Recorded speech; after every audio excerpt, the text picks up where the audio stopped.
জয় মা বিপত্তারিণী। বিপত্তারিণীর আশীর্বাদে জীবন থেকে দূর হয় যে কোনো বিপদ। দেবী তার ভক্তদের রক্ষা করেন, ফলে বিপদ কাছে ঘেঁষতে পারে না। সোজা রথ ও উল্টো রথের মাঝের মঙ্গলবার ও শনিবার দেবী বিপত্তারিণীর ব্রত পালন করা হয়। সাধারণত বাড়ির মেয়ে বউরা এই ব্রত পালন করে থাকে। যে কোনো একটা দিন পালন করলেই চলে, তবে এই ব্রত পালনের নানা নিয়ম রয়েছে। তার মধ্যে প্রথমেই যেটি আসে সেটি হলো 13টি করে সমস্ত কিছু নেওয়া। এমনকি ব্রত ভাঙতেও 13টি লুচি খেতে হয়। জোড় সংখ্যার কোনো কিছুই নেওয়া যায় না। অন্যান্য বিজোড় সংখ্যার 13 সংখ্যার সব কিছু নিতে পারলেই ভালো হয়। তো আজকের ভিডিওতে এটাই আলোচনা হবে যে বিপত্তারিণী পুজোয় 13 সংখ্যার মাহাত্ম্য কী এবং কেন হাতে লাল ধাগা বাঁধা হয়। এছাড়া ব্রত কথা, মা বিপত্তারিণী ব্রত কথা না শ্রবণ করলে কোনো ফলই লাভ হবে না, আপনি যেভাবেই ব্রত পালন করুন না কেন। তো বন্ধুরা, পুরো ভিডিওটি দয়া করে দেখবেন এবং চ্যানেলে নতুন এসে থাকলে সাবস্ক্রাইব করবেন এবং কমেন্টে অবশ্যই লিখবেন জয় মা বিপত্তারিণী।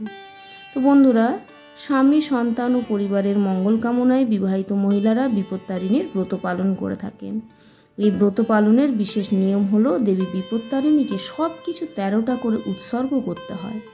ব্রতর আচার হিসেবে সব কিছুই 13 সংখ্যায় দিতে হয়, অর্থাৎ 13 রকমের নৈবেদ্য সাজাতে হয়। এছাড়া লাগে 13 রকমের ফল, 13 রকমের ফুল, 13টি পান, 13টি সুপুরি, 13টি এলাচ।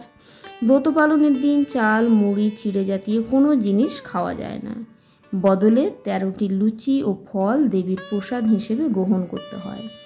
13টি করে সব ব্যবহারের কারণ হিসেবে বিশেষ কোনো তথ্য পাওয়া যায় না। কথিত রয়েছে মা বিপত্তারিণীর পছন্দের সংখ্যা হলো 13। সে কারণেই এই পুজোয় দেবীর কাছে সমস্ত জিনিস 13টি করে অর্পণ করা হয়। শাস্ত্রমতে 13 সংখ্যাটি ব্যবহার করলে দেবীর আশীর্বাদ লাভ করা যায়।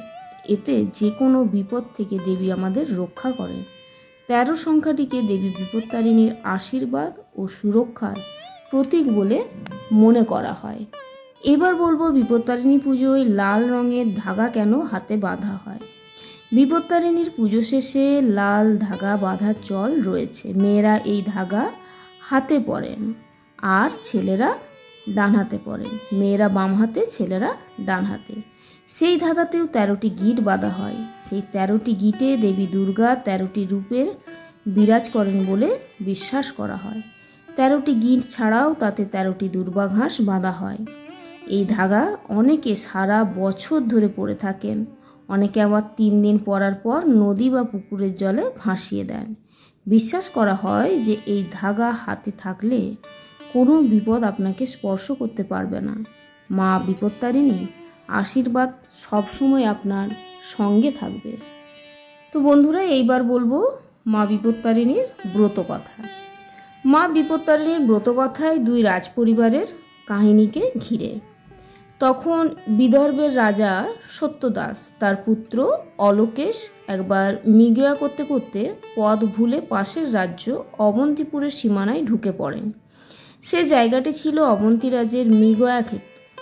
সেখানে একটি হরিণ শিকার করলে অবন্তী রাজ্যের সেনারা তাকে বেঁধে নিয়ে যায় রাজ দরবারে। সেই সময় অবন্তী রাজ্যের রাজা ছিলেন চক্রধর। তিনি সব ঘটনা শুনে অলোকেশকে বন্দি করার আদেশ দিলেন। রক্তচক্ষু মহারাজ হেরিয়া তাহারে আদেশিল রাখ গিয়া অন্ধ কারাগারে। রাজপুত্রের বন্দি হওয়ার খবর বিদর্ভে পৌঁছলে বিদর্ভরাজ সত্যদাস ছুটে গেলেন অবন্তীরাজের দরবারে।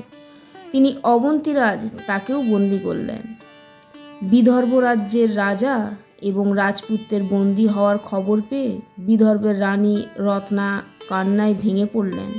তখন ওই দৈববাণী হলো, বিপত্তারিণী দুর্গার পূজা বিশেষ, আমার প্রতি ভক্তি শ্রদ্ধা তোমার অশেষ।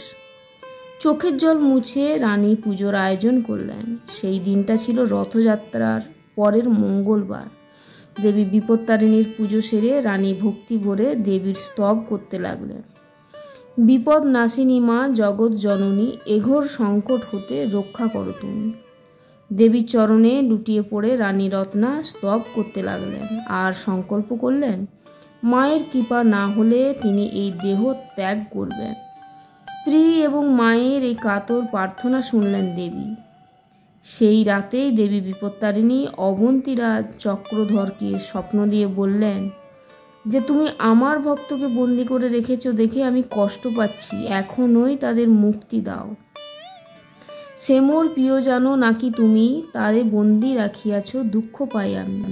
এই স্বপ্ন পেয়ে অবন্তীরাজ তখনই বিদর্ভরাজ সত্যদাস এবং তার পুত্র অলোকেশকে মুক্তি দিলেন। সেই সঙ্গে নিজের মেয়ের সঙ্গে অলোকেশের বিবাহের প্রস্তাব দিলেন।